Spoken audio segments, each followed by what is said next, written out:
l'énéagramme, effectivement, ça a été pour moi une grande découverte. C'est un outil de développement personnel. C'est vrai qu'il y en a beaucoup. On a un peu tendance à être perdu en se disant mais lequel choisir. Moi, j'ai trouvé dans l'énéagramme un outil redoutablement efficace pour apprendre à se connaître parce qu'on travaille beaucoup plus sur le pourquoi que sur le comment. Et donc, ce n'est pas entre guillemets, une méthode où on va nous faire remplir un questionnaire pour nous dire tu es comme ça et tu fais ci, tu fonctionnes comme ça. C'est une proposition de réflexion sur qu'est-ce qui me met en mouvement, qu'est-ce qui me fait agir, qu'est-ce qui me fait réagir à certaines situations, à certains mots, à certaines attitudes, et pourquoi ça se passe comme ça. Et donc c'est vraiment un outil que je vais moi creuser et dans lequel je vais décider de me situer et je vais aller y reconnaître une base, puisque dans l'énéagramme on a 9 bases principales, mais c'est mon cheminement. C'est-à-dire que et ça correspond bien à ma personnalité parce que je n'aurais jamais autorisé quelqu'un à me dire tu es comme ça et tu fonctionnes comme ça. Et donc j'ai rempli aucun papier, j'ai répondu à aucun questionnaire, mais j'ai appris à me découvrir au travers de ce qu'on appelle la tradition orale, qui n'est pas une tradition au sens d'une succession de règles qu'on se transmet de génération en génération, pas du tout, qui est au contraire une tradition vivante, qui est de dire seule la rencontre avec les autres et l'échange dans l'altérité va me faire comprendre comment je fonctionne en voyant soit celui qui fonctionne comme moi, ou soit celui qui ne fonctionne pas comme moi. Et c'est dans la rencontre, dans l'échange, dans la confrontation amicale que je vais comprendre où je vais. Et voilà, et c'est ça que j'ai trouvé absolument extraordinaire dans l'énéagramme, c'est que personne ne me dit rien. Et si dans mon cheminement, à un moment, je suis sur une base et que je m'y sens bien, même si finalement c'est pas la mienne, et ben je prendrai le temps qu'il faut pour découvrir que finalement j'habite encore autre part jusqu'au moment où je vais effectivement trouver la maison.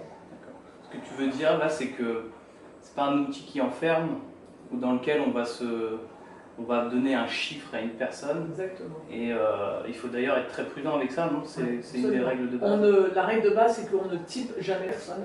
Et que tu donnes à la personne tous les éléments, les outils qui vont lui permettre, elle, de s'y retrouver. Si elle ne peut pas ou qu'elle ne veut pas, c'est son chemin, c'est sa volonté, c'est son choix, et il n'est absolument pas question d'aller typer quelqu'un. Et donc, se découvrir en énéagramme, c'est une grande découverte personnelle, et puis au fur et à mesure de la formation, on va apprendre, parce qu'il y a plusieurs modules, à comprendre comment fonctionne l'autre. Et pas du tout pour l'enfermer dans une case, mais pour aider à ma propre communication et à mieux accueillir l'autre et mieux l'accompagner. C'est-à-dire, je vais me dire, moi, dans ma base à moi, j'ai telle difficulté, si je me braque dans cette difficulté, je ne pourrai pas entrer en contact avec l'autre qui, lui, ne voit pas les choses de la même façon. Donc c'est comprendre qu'on a tous des modes de communication différents et arriver à comprendre qu'est-ce qui est important pour l'autre, quel est son point de force et son point de faiblesse, et donc comment m'appuyer sur sa force, ne pas faire mal sur sa faiblesse, et moi, calmer ma part un peu compulsive et me servir de mes atouts de manière à rendre la communication un peu fluide. C'est vraiment un outil j'oserais même dire de paix. C'est-à-dire que c'est vraiment un outil où l'idée, ça serait, si tout le monde se connaissait et savait rentrer en communication avec l'autre de manière paisible, apaisée et fluide, je pense qu'on n'en serait pas où on est aujourd'hui. Donc c'est vraiment, pour moi, vraiment un chemin, j'ose dire de conversion, je ne parle pas de religion, mais de conversion intérieure et de conversion personnelle à la richesse des panels humains de modes de communication et l'idée que je ne détiens pas la vérité. Et mon mode de communication est respectable, mais ce n'est que le mien, et l'autre ne fonctionne pas comme ça, et il a le droit et raison de ne pas fonctionner comme ça. Très bien. Et alors peut-être pour donner un exemple concret, qui pourrait être le tien, toi, à travers ton métier, déjà depuis combien de temps tu as découvert l'énéagramme? Et à quel moment, est-ce que tu te dis que dans ton métier ça aurait pu te servir ou à quel niveau ça t'a servi? Oui. Si tu peux juste expliquer. Alors moi j'ai découvert l'énéagramme il y a une dizaine d'années, et puis voilà, j'ai fait tout un parcours qui m'a mené à pouvoir être formatrice. D'accord. Et ça a été très important pour moi de comprendre, enfin je me suis, quand j'ai compris dans quelle base j'étais, vraiment j'ai eu l'idée de ça y est, je suis dans ma maison Ouais. et je suis presque en paix avec moi-même. C'est-à-dire que j'avais arrêté d'être un animal un peu bizarre en me disant pourquoi les autres ne comprennent pas comment je fonctionne, pourquoi il y a ça qui se répète, pourquoi il y a cette sensation, et de se dire, alors ça n'a pas tout changé, ça a permis de dire ok, c'est comme ça que je fonctionne, et maintenant l'idée c'est j'accepte mon fonctionnement, j'accepte de comprendre, du coup je sais qu'est-ce que je peux calmer, à quel moment ça va m'aider à m'apaiser, voilà, de fonctionner un peu différemment. Voilà, donc c'est un gros atout. Ça permet de décrypter plein de choses qui, ça paraît idiot, mais de se dire, bah oui, j'avais pas compris que je fonctionnais comme ça. J'ai un vrai souci et puis en même temps une vraie richesse qui est l'horreur de l'injustice, mais à un tel point que ça me rendait folle furieuse. Je pouvais vraiment me sentir profondément blessée et j'entrais en action immédiatement, quelquefois en contre, quand j'estimais qu'une personne était dans une action injuste ou commettait l'injustice. Et ça peut jouer des tours, parce que tu peux dire des choses de manière extrêmement crue, tu peux te mettre en danger, tu peux quelque part braquer complètement l'autre, ça peut être du coup totalement inefficace.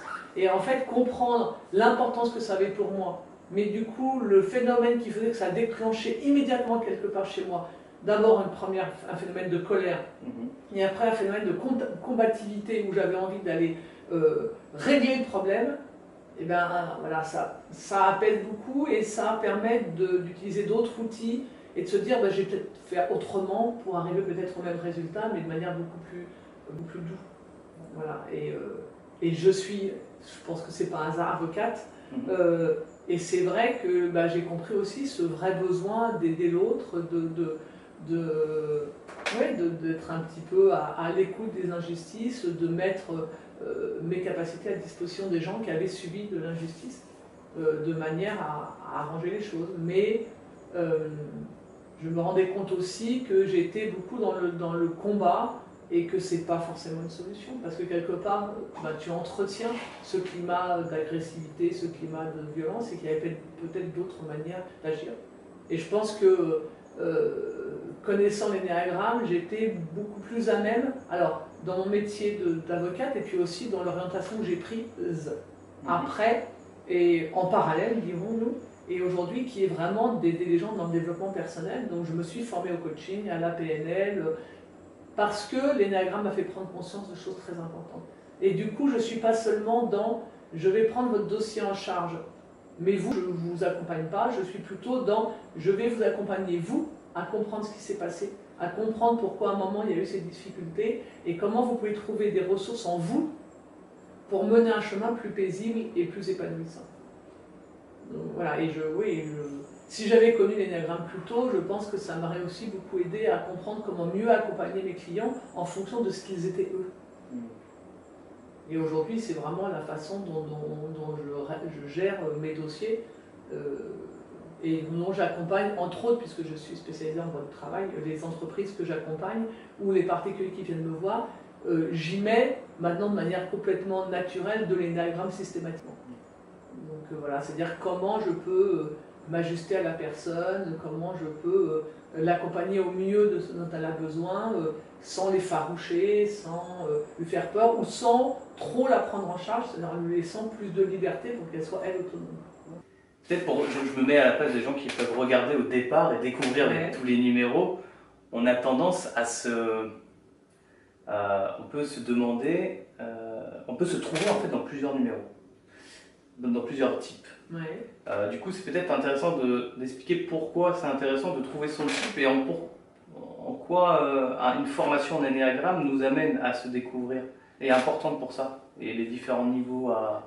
Parce que là, j'ai fait un résumé extrêmement court, mais il y a quand même beaucoup plus d'éléments dedans. Et donc, effectivement, le principe de cette tradition orale fait qu'en voyant de nombreuses personnes qui vont expliquer comment elles fonctionnent, en se mettant en équipe, en partageant, on va affiner petit à petit la façon dont on réagit, et puis on va finir par comprendre quel est notre moteur principal. Donc on ne va pas rentrer dans les détails, mais on a trois centres, donc on est plutôt tête, ou plutôt cœur, ou plutôt instinct, donc déjà ça va être une première base, et de faire un peu le tri, et puis après on va comprendre qu'est-ce qui nous motive vraiment, et est-ce qu'on est d'abord conduit par l'envie justement de savoir, est-ce qu'on est d'abord conduit par l'envie du beau, est-ce qu'on est d'abord conduit par l'envie de réussir, et petit à petit on va affiner pour arriver sur une maison.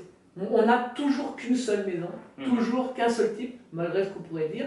Par contre, on le voit sur le dessin de l'énéagramme, des flèches, et puis on a des voisins, on a des ailes, pour le 9, on a le 8 et le 1, pour le 3, on a le 2 et le 4, etc. Donc en fait, on voit bien que, en plus de notre base, on a notre éducation, on a le monde qui nous a entourés, on a l'époque dans laquelle on vit, on a la civilisation dans laquelle on est.